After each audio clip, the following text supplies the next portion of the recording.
Good morning and good evening from Tokyo, Japan.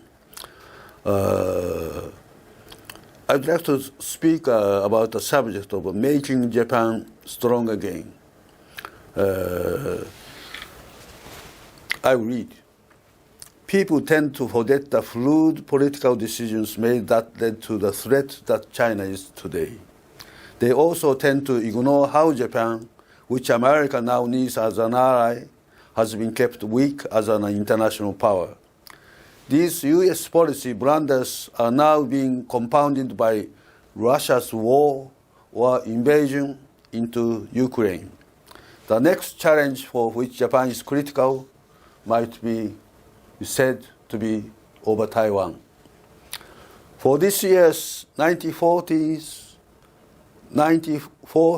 Academy Awards, the Japanese film Drive My Car, directed by Ryusuke Hamaguchi, received nominations in 4 separate categories: Best Picture, Best Director, Best International Feature Film, and Best Adapted Screenplay. During the award ceremony, it was named winner in the Best International Feature Film category. This was the first time in 13 years that a Japanese movie has been chosen for an Oscar. The last time it was Departure's Okuribito, the 2008 story of an undertaker who prepares deceased bodies for burial, which was honored as the Best International Feature Film at the 2009 Academy Awards. The selection of Academy Awards winners is also a decidedly political process. Hollywood, for example, is known to be ultra-sensitive in its ability to detect shifts in U.S. domestic and foreign policy. A case in point is the impact that the movie community exerted in the production of Planet of the Apes. This came at a time of a keen desire to generate anti-Japan public opinion, while the story explained how the human race evolved from mere monkeys.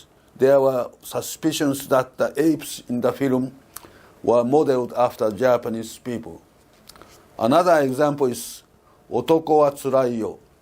It's Tough Being a Man, a series of 48 films about a kind-hearted vagabond, Tora-san, which ran from 1969 to 95. These movies were a favorite of Professor Edwin O. Reischauer, the Tokyo-born scholar and diplomat who served as an U.S. ambassador to Japan and professor at Harvard University. Professor Reischauer considered the content as an excellent vehicle for gaining knowledge of Japan as a nation where constitutional authority is granted to only one authority, effectively the emperor, with the people generally respecting and honoring that imperial presence. Despite Reischauer's recommendations, however, no Academy Awards nomination was forthcoming for this long-running super-hit cinematic series. The Oscar for Drive My Car might be seen as a sign that Japan will once again be viewed with considerable importance. If so, this might also help forge the way to its independence and self-respect. 70 years ago, roughly 7 years after the end of World War II, the San Francisco Peace Treaty came into force on April 28, 1952. This is the 70 years anniversary. This coincided with the signing of the U.S.-Japan Security Treaty.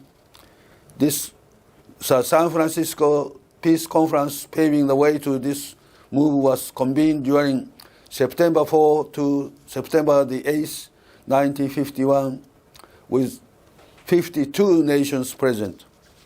On the morning of September 8, Japan was among the 48 countries that placed their signatures on the peace treaty at the San Francisco Opera House.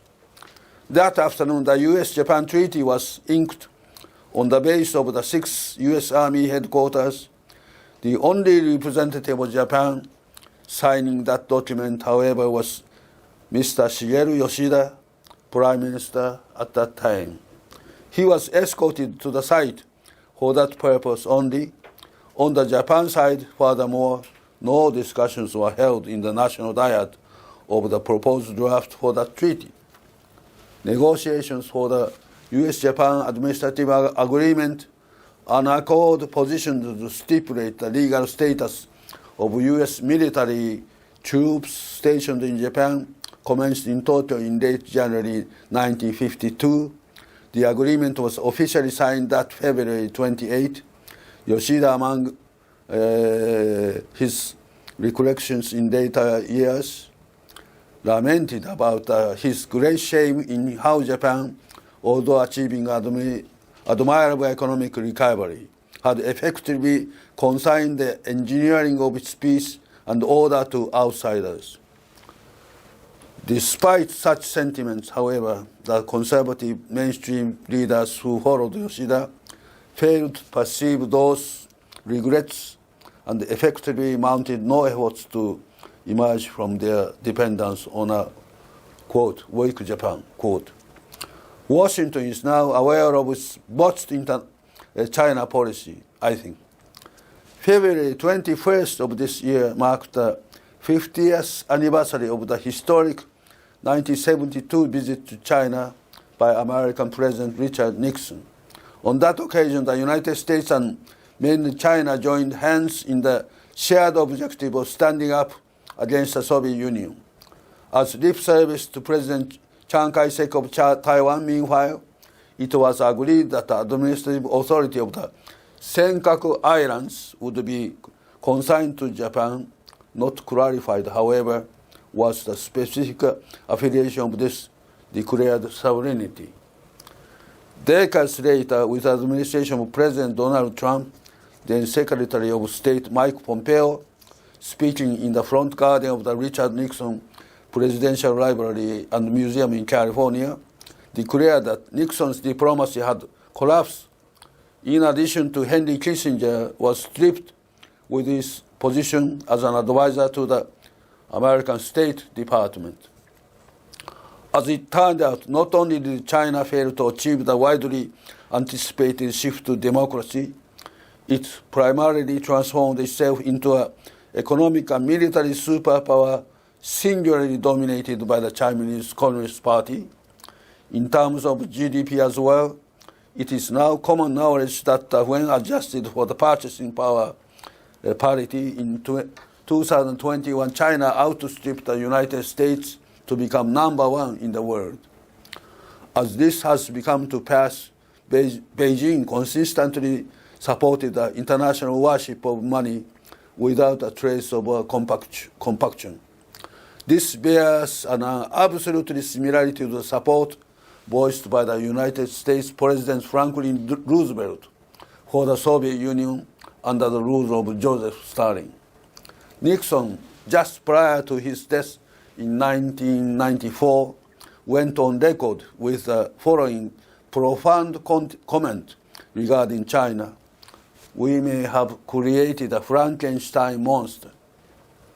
Even with the Tiananmen Square incident of 1989 and following the collapse of the Soviet Union in 1991, Washington continued to pursue an engagement policy which served to promote the sustained development of mainland China. This also extended to Europe, Japan, and the nations of Southeast Asia, and all of which look what turned out to be a serious strategic missteps. Even Taiwan was forced to toe the lines in this dubious quest. China, subscribing to the belief that etiquette only matters when basic needs are met, converted its economic development to an all-out quest to military might. The Chinese public, meanwhile, was not informed of the development of assistance received from Japan. Upon passing through the Beijing Capital International Airport, I once muttered under my breath that the facility had been completed with assistance from Japan. I remember a security guard shooting back, "Don't spread such ridiculous talk." And I became seriously concerned that he might strike me. Regarding the international worship of money, Chinese author and human rights activist Li Xiaobao, a man who vigilantly tracked the flow of such funds, was honored with a Nobel Prize in 2010 while in prison. Several years later, he was effectively allowed to die of liver cancer, all the time stubbornly detained by a tyrannical government indifferent to his fate. Also deserving mention in the right is the Lhasa Railway utilized by Beijing to suppress Tibet. Japan furnished low-interest loans for that project, while also exporting large quantities of crossbar telephone systems and other equipment no longer needed at home. Such supplies were effectively mobilized in industrial plants of the People's Liberation Army to conquer Tibet. It was the United States, furthermore, that hatched a plan to change the country most keenly representing interest in Asia from Japan to China.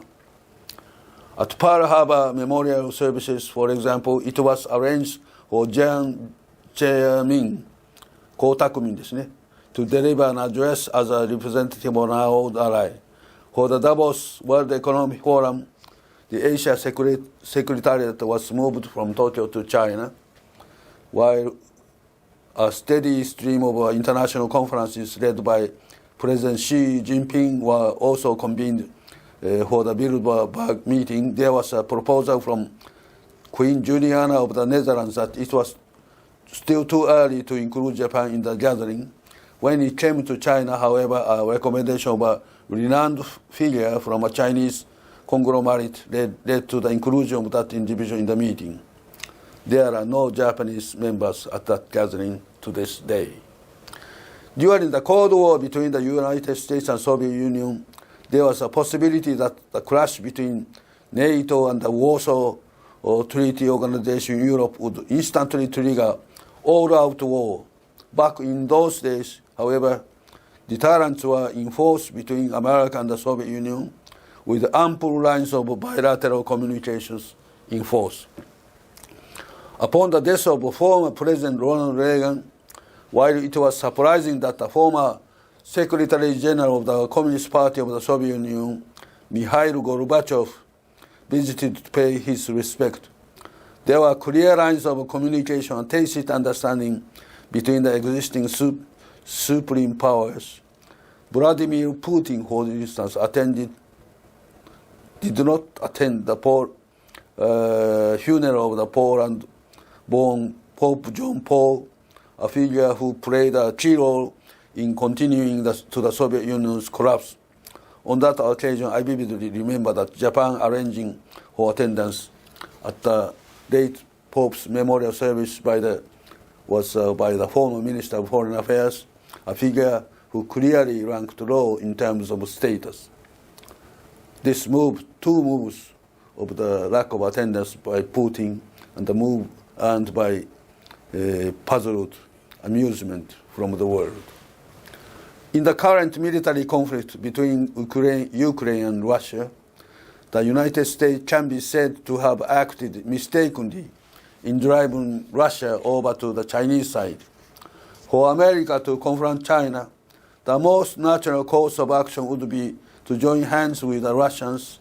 We can only wonder if President Joe Biden has forgotten the similar object lesson learned by Richard Nixon to teaming up with China to overcome the Soviet Union.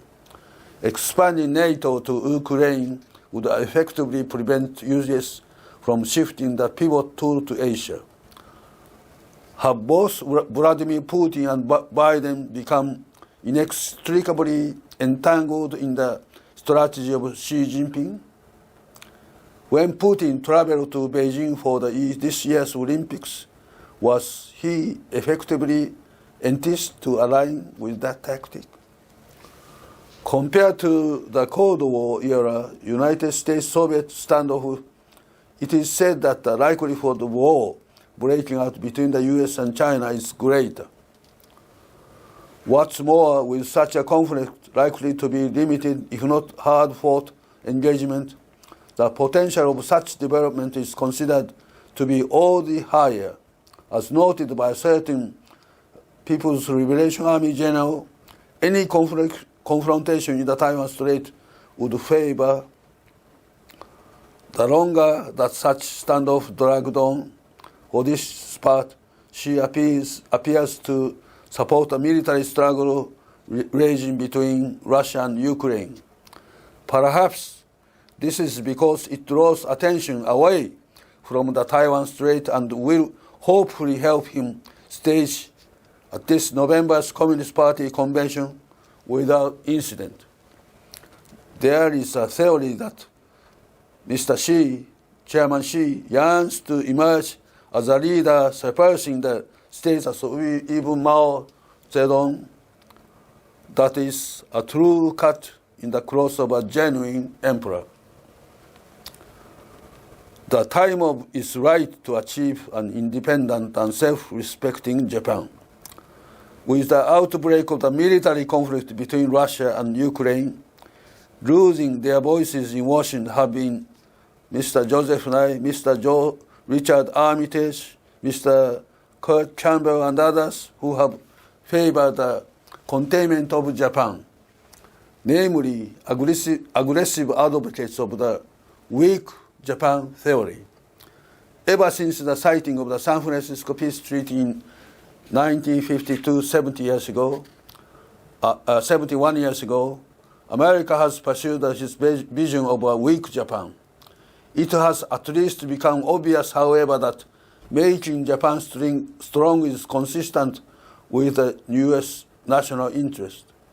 The scheme of channeling the aforementioned international worship of money, an approach rooted in neoliberalism, into Japan, Ukraine, and other nations, and transferring national assets, high technologies, and other resources into neighboring countries characterized by expanding dictatorship, has effectively collapsed.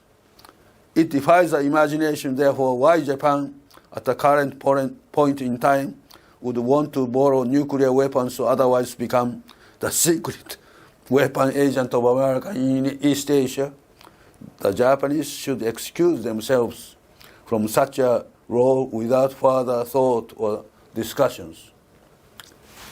The United States, despite common knowledge, Japan is footing an excessive share of the costs required to administer the United Nations, has continued to oppose the idea of making Japan a permanent member of the United Security Council.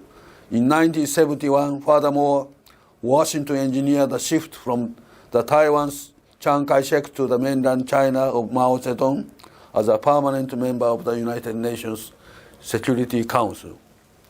In this regard, America has maintained a pro-China policy stance since the inauguration of the President George H.W. Bush in 1989. For Japan, in contrast, the truth is that this nation has been relegated largely to a presence characterized by the shouldering of the financial burdens of local United States bases and defense spending. With the conflict between Russia and Ukraine, however, the reality has decisively come to light that the United Nations is failing to function as intended. No part at all for the ceasefire, as you can see right now. Recently, in view of the looming crisis surrounding Taiwan, Washington has been left with no choice but to forsake two long-standing policies. The first is that of weakening the Japanese military, a stance maintained over the past 70 years.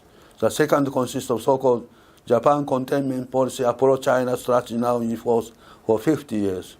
With China having advanced its presence to the South China Sea, accompanied by a surfacing of the theory of military unification with Taiwan, Washington has at last awakened to the needs for structural reform in its Asia-Pacific tactic. Considering current developments, the United States can no longer afford to resist efforts by Japan to function as a peaceful power rooted in independence and self-respect. This includes maintaining appropriate military might, likely based on spending equivalent to 2% of its GDP.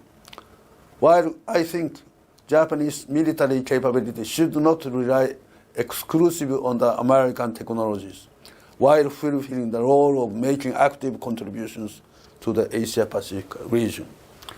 In retrospect, it was the American Democratic Party of that particular era that consigned mainland China to Mao Zedong, while moving the Republic of China, ROC, of Chiang Kai-shek to Taiwan. The objectives pursued by Japan as a former colonial power, meanwhile, were limited to Taiwan. The Pescadores Islands and small groups of islands in the South Pacific China, Jinmen and Mao, belonged to China's Fujian province, while the treasures of the National Palace Museum are the pride of the Chinese mainland people. At the Taipei Postal Museum, as you know, the history of the postal services which existed during the Japanese colonial era is not included in the displays at all. Japan ruled Taiwan from 1895 to 1945, liberating the island from outside influences and empowering it to develop. The United States envisions the unification and the standoff between China and Taiwan as its one China policy. To Japan, however, Taiwan is Taiwan and little more than a friend and close relatives in the southern realm. So-called dragon teeth, in which the standoff between the United States and China viciously surfaces and poses dangers of promoting World War III, are strewn around the world. For Japan, however, it would appear that there is now greater potential for recovering its legitimacy and honor after being defeated in the massive Pacific conflict with America. Japan not only lost its confidence, but likewise saw its history rewritten. As a result, the Japanese cannot escape the sensation that the truth has been concealed. At long last, therefore, a window of opportunity has opened for the United States to recognize its spectacular blunder of ceding mainland China to the Chinese Communist Party and to Taiwan to Republic of China, Chiang Kai-shek. Likewise, the time is right for steps to remove the fictitious tale of the disarmament of Japan with a focus on the United Nations, a bone of a contention struck in Tokyo's throat, in moving to realize a genuinely independent and self-respect Japan. At the final moment, I will say that my grandfather was a governor of South Taiwan and North Taiwan prefectures when Taiwan was part of Japan. Thank you very much.